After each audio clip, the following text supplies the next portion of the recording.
He did not talk about the statistics. He did not say in this project, 2,500 kilometers of pipes were laid. All that he left to others. He said, I did this project because I wanted to remove the suffering of people. No one had attempted to do it.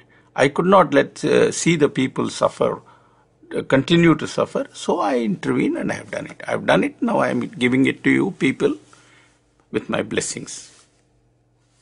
And I hope you would be happy. That's all he said.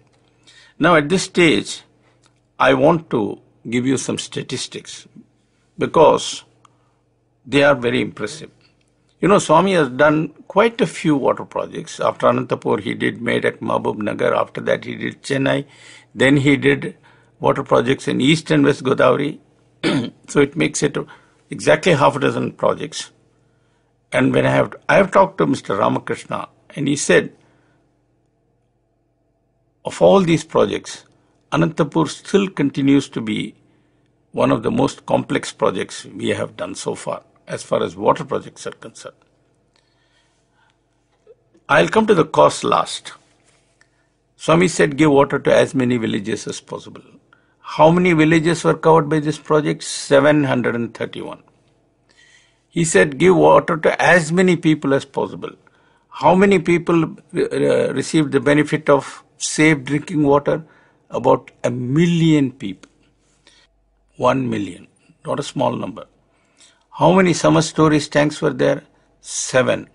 How many infiltration wells were sunk? 15. How many booster stations were there? This is stations which boosted the water from ground level to higher level. Remember, water had to be pumped from north to south against gravity. There were 32 booster stations. There were 6 water treatment plants where water was purified. There were 191 overhead reservoirs or tanks whose capacity varied from something like 40,000 to 300,000 liters. And there were 133 ground level reservoirs of various sizes. And by the way, the total cost of the project in US dollars of 1995 was 70 million. 70 million is not a small amount. In fact, at that point of time, no private charitable trust had executed a water project of this magnitude anywhere in the world. That's not all.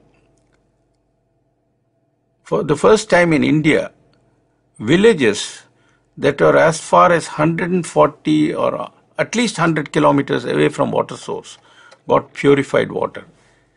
And by the way, if you have to distribute water to 731 villages, it calls for a lot of piping. As I told you earlier, one of the important features of Swami's drinking water project is that it gave fluoride-free water or water with very low fluoride content.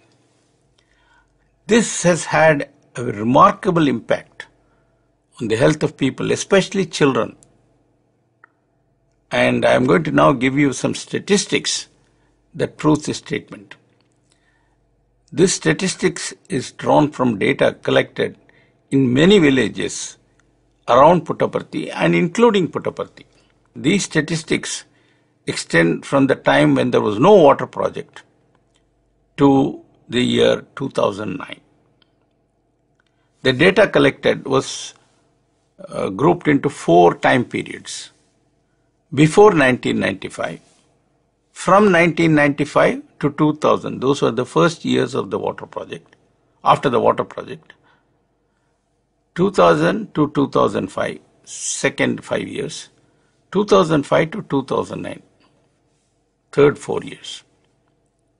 I am now going to read out some numbers. They relate to the village of Kesapuram, which is not very far from here. And the population is about 1,400. The numbers that I am going to read out are registered cases for various ailments, waterborne ailments, for the 4 periods. Let me start with dental fluorosis. Before the water project, The number of registered dental fluorosis cases in Kesapuram was 115. Between 1995 and 2000, the number of new cases registered came down to 89. Between 2000 and 2005, the number of registered cases came down to 12. And between 2005 and 2009, the number of registered cases came down to 2. So 115 to 89 to 12 to 2. This is a very sharp drop. Let me take skeletal fluorosis, very dreaded stuff. 94 in the first period, 32 in the second period, 5 in the third period, and just 1 in the last period. Rheumatic arthritis, 121 in the first period, 41 in the second period, 7 in the third period, and 0 in the fourth period. See how much impact this fluoride-free water has made? Very few people know about it. Very few people talk about it. But you go to the villages, you see a tremendous difference. The children have white teeth now, no longer black teeth or anything like that. And none of the young people have any deformed bones. Whereas among the old people, that is those who drank this fluoride water for many, many years, you can still see in what terrible shape their legs are. I now will give you some similar statistics for Mailasamudram, which is another village near Kesapuram. Again, for these 4 periods. Dental fluorosis. It was 94 in the first period, 72 in the second period, 11 in the third period, and just 1 in the fourth period. Skeletal fluorosis came down from 81 to 42 to 5 to 2. Rheumatic arthritis, it came down from 127 to 51 to 6 to 3. Yeah, it's all coming down. This is the last set of statistics. This relates to a very small village called Kanisettipalli with a population of just 400. As far as dental fluorosis was concerned, in the first period it was 24, then it became 18, it became 3, and it's now 0. Skeletal fluorosis fell from 22 to 12 to 2 to 0, and rheumatic arthritis came down from 78 to 21 to 2 to just 1. So you see, tremendous impact has been made. It's not just that people get drinking water. The quality of water has also made a big difference. I shall now give you the statistics for a small village called Kanisettipalli with a population of around 400. In this case, before the water project started, the number of registered cases of dental fluorosis was 24. In the first 5 years after the water project was completed, the number came down from 24 to 18. It then came down to 3 in the next 5 years and as 0 in the last 4 years, 2005 to 2009. As far as skeletal fluorosis, the decline has been as follows: 22 to 12 to 2 to 0. And as far as rheumatic arthritis is concerned, it came down from 78 to 21 to 2 to 1. There are a number of other waterborne diseases. I have not talked about them, like typhoid, gastroenteritis, diarrhea, and all that. Numbers are also available, but I don't want to tax you with the numbers. The essential point is, Swami not only quenched the thirst of the people, but made sure that their health also improved.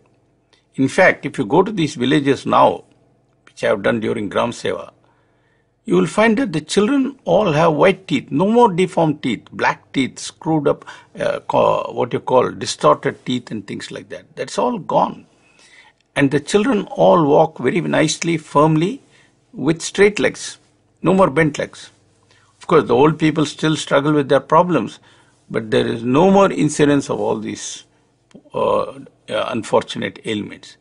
This is something that very few people know, including in Puttaparthi. Even Puttaparthi used to have a big fluoride problem. People have forgotten that. We have taken Swami's water so much for granted, we don't know what a remarkable difference it has made to us. By the way, if you don't mind, I would like to read out something from an obituary that appeared in the Telegraph of London on 25th of April of this year, the day following Swami's Mahasamadhi. This is what that obituary says in part, and I shall quote it now. The most extravagant display of his largesse was the Rayalaseema water project inaugurated on his 70th birthday, which provided water to more than 750 villages and several towns in Andhra Pradesh. Now, the reason why I am quoting this sentence is the following. Let's focus on the two words extravagant and largesse. I looked up the dictionary, and the word extravagant means irregular, excessive, wasteful. So according to the Telegraph, the money that Swami spent on the water project, giving water to thirsty people in Anantapur district, was excessive, irregular and wasteful. That's not all. The word largesse, in the dictionary, this is what they say: liberality in bestowing gifts, especially in a lofty or condescending manner. So, Swami gave the gift of the water project in a condescending manner. I wish these people would come and see how difficult it was for people to go and fetch water from distant places in the hot sun. Most of this water was carried by women. You will see a photograph in our website when this talk is published as an article of how difficult people found it to get water. And when Swami did something for these people, it is an extravagant display of largesse. People read these things and form all kinds of opinions. And those opinions spread because rumor, gossip, untruth spreads very fast. That's one of the reasons why I have chosen to revisit that project using the excuse of dasara. It's time for me to wrap up this talk, and I would like to make a few concluding remarks. Firstly, I would like to again stress that Swami's water project brought drinking water, saved drinking water to many villages that are quite far away from the source at which the water is drawn. Now, you may not believe me, but next time you come to Puttaparthi, please go to the Hanuman temple. It's very near Pathamandiram, where Swami used to stay before he moved into this mandiram here in Prasantinali. Near Hanuman temple, there is a huge tank. That tank brings Sai water to Puttaparthi from about 100 kilometers away. Sai water is supplied in the ashram also. And therefore, it is important that none of us waste water in the ashram. That applies to people like me who are residents here, and that also applies to people like you who come occasionally. As Swami often said, don't waste money, money is God. I would say don't waste water, especially Sai water, because it's very costly. And because it was given by God, it is doubly costly and invaluable.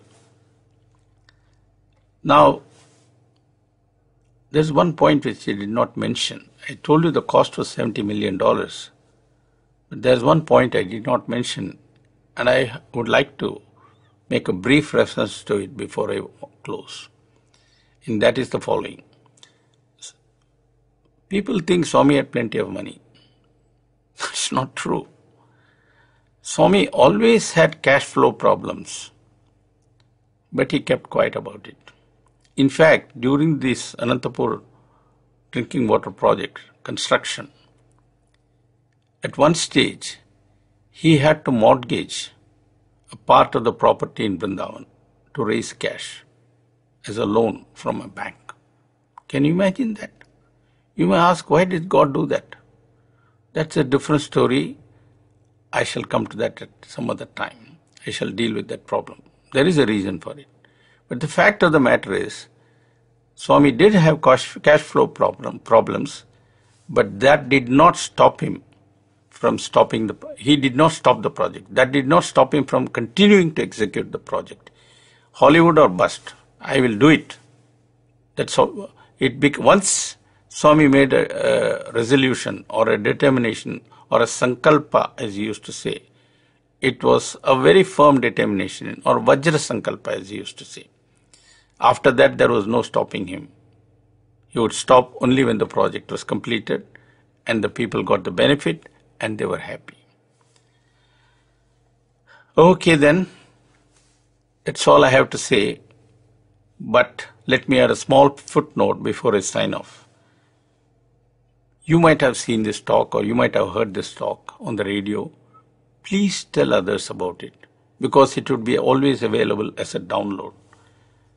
Also, please look out for the text of this talk in our website, because you will get all the statistics. You will also get lots of pictures which will give you a very good idea of this enormity of this project that Swami did. It was one of the big mega water projects that Swami did. And you must know something about it.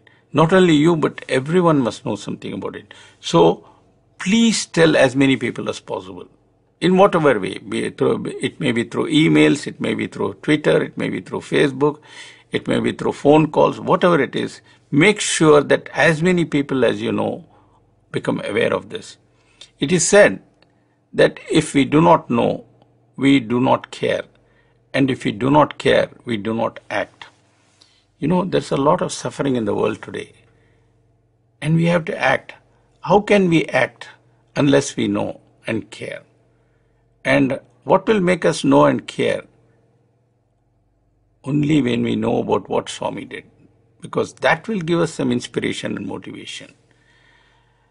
And there is no better way of showing our love to Swami by seeing Swami in all forms, by loving all and showing compassion to all and serving all. That is what Swami did all his life. He did it in many ways, and one of the ways he did it was by executing the Anantapur drinking water project. And today, as we have just crossed Dasara, I wanted to go back in time and remind you of Dasara of 1997, when this project was completed, tested, and gifted by Swami to the people of this state. Thank you, and Jai Sai Ram.